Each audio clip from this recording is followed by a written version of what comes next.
नमस्कार दोस्तों, आप देख रहे हैं फैक्ट टू फोकस। आज की कहानी दर्दनाक है, दिल को झकझोर देने वाली है।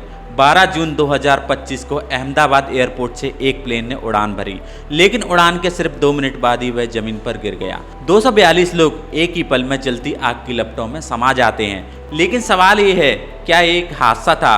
क्या एक ऐसी लापरवाही थी जिसे पहले ही रोका जा सकता था? क्या प्लेन पहले से ही खराब हालत में था? क्या यात्रियों की जान बचाई जा सकती थी? इन सवालों ने पूरे देश को हिलाकर रख दिया है। इस वीडियो में हम जानेंगे इस भयानक घटना की पूरी कहानी और वो तकनीकी कारण जो इस हादसे के पीछे छिपे हुए हैं। तो दोस्तों, इस वीडियो को अंत तक जरूर देखिएगा, क्योंकि यह सिर्फ एक रिपोर्ट नहीं, यह एक चेतावनी है, ताकि फिर कभी ऐसा ना हो सके।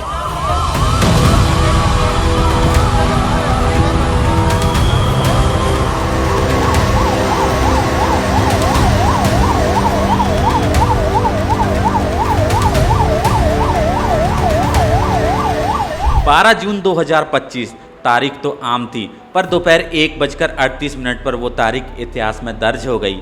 अहमदाबाद के सरदार वल्लभ भाई पटेल अंतर्राष्ट्रीय हवाई अड्डे से दोपहर 1:38 पर एक एयर इंडिया का बोइंग 787 विमान लंदन के लिए उड़ान भरता है। रनवे नंबर 23 से 3000 मीटर की दौड़ के बाद प्लेन हवा में उड़ता है, लेकिन सिर्फ 2 मिनट के बाद जब विमान 625 फीट की ऊंचाई पर था, वो अचानक नियंत्रण खो देता है। उसकी दिशा ऊपर उड़ने के बजाय सीधे नीचे जमीन की तरफ हो जाती है और फिर 1:40 पर प्लेन ने एयरपोर्ट की बाउंड्री पार करते हुए मेघानी नगर के एक बेहद घनी आबादी वाले रिहायशी इलाके में दुर्घटना घातक ढंग से घटित की। अफसोस की बात यह है कि यह विमान बीजी मेडिकल कॉलेज परिसर में स्थित इंटरनल डॉक्टर्स के मेस यानी हॉस्टल में गिरा था, जहां उसी वक्त कई डॉक्टर लंच कर रहे थे। धमाका इतना जबरदस्त था कि आसपास की इमारतें हिल गईं। आग का एक विशाल गुब्बारा उठता है और फिर पूरा इलाका धुआं धुआं हो जाता है। इस विमान में 242 लोग सवार थे, जिनमें 53 ब्रिटिश नागरिक, 7 पुर्तगाल के नागरिक, 1 कैनेडियन नागरिक और बाकी सब भारतीय थे।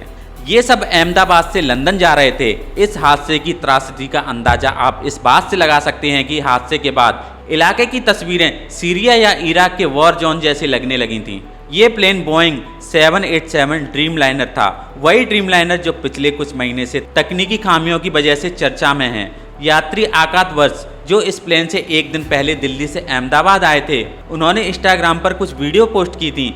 एसी काम नहीं कर रहा था, केबिन क्रू को बुलाने वाला बटन भी खराब था, टीवी स्क्रीन बंद थी, कोई रखरखाव नहीं था। AC is not working. Look at everyone, and it's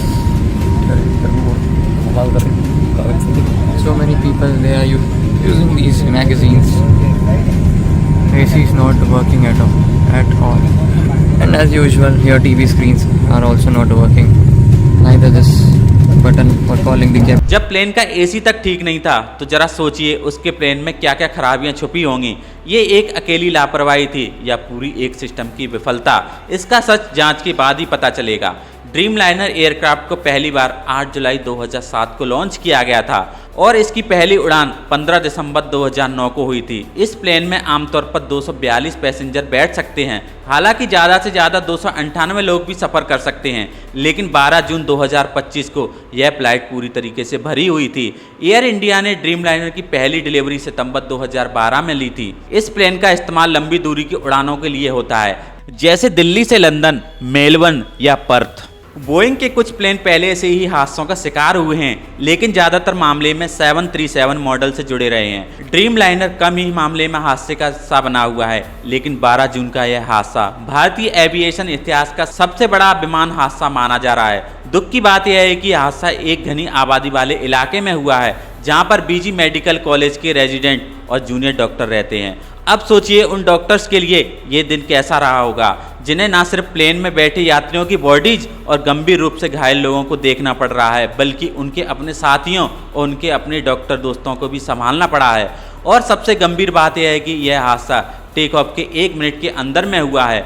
plane का फ्यूल टैंक पूरी तरीके से भरा हुआ था, इसलिए क्रैश के बाद धमाका और भी ज़्यादा भयानक हो गया। देश के नागरिक उड्डयन मंत्री राम मोहन नायडू खुद अहमदाबाद पहुंचे और क्रैश साइट का जायजा लिया।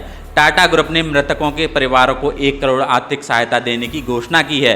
घायलों के लिए बेहतर से बेहतर मेडिकल ट्रीटमेंट मुहैया कराया जा रहा है। जहां पर प्लेन क्रैश हुआ है यानी कि बीजी मेडिकल कॉलेज का हॉस्टल मेस उसे दोबारा बनाया जाएगा, जिम्मेदारी सब टाटा ग्रुप ने ली है। लेकिन सबसे बड़ा सवाल यही है, भारत में हर बड़ा कदम हादसे के बाद ही क्यों उठाए जाते हैं? क्या अगर प्लेन की तकनीकी स्थिति पहले से ही ठीक की जा सकती थी तो 242 जिंदगियां यूं ही एक ही पल में ख़त्म ना होती।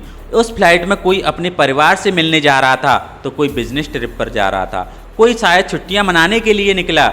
लेकिन अफसोस वो अब वापस नहीं लौटेंगे। उनके घर सिर्फ उनका इंतजार नहीं बल्कि अब उनके ना लौटने की सबसे बुरी खबर पहुंची है। इस हादसे में राजस्थान के बांसवाड़ा से एक पूरा परिवार खत्म हो गया। डॉक्टर कौनी व्यास, जिन्होंने अपना अस्पताल छोड़कर लंदन में नई जिंदगी शुरुआत करने का सपना देखा था, उनके पति प्रदीप जोशी और उनके 3 मासूम बच्चे, ये सभी इसी हादसे का शिकार हो गए। गुजरात के पूर्व मुख्यमंत्री विजय रूपाणी भी इसी फ्लाइट में लंदन जा रहे थे अपनी बेटी से मिलने के लिए। खुशबू राजपुरोहित, जिनकी इसी साल जनवरी में मनफूल सिंह से शादी हुई थी, जो लंदन में पढ़ रहे थे। शादी के बाद पहली बार खुशबू अपने पति से मिलने जा रही थी, लेकिन अब वो कभी नहीं पहुंच पाएगी।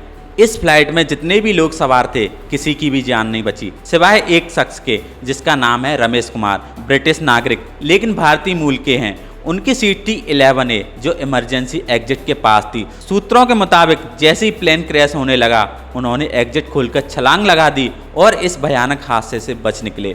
वो इस फ्लाइट के अकेले सर्वाइविंग पैसेंजर थे। साल 2025 जैसे इंसानों की जिंदगी के मायने ही बदल गए हैं। कोई अपनों के साथ पहलगाम छुट्टियां मनाने गया तो आतंकी हमले में मारा गया।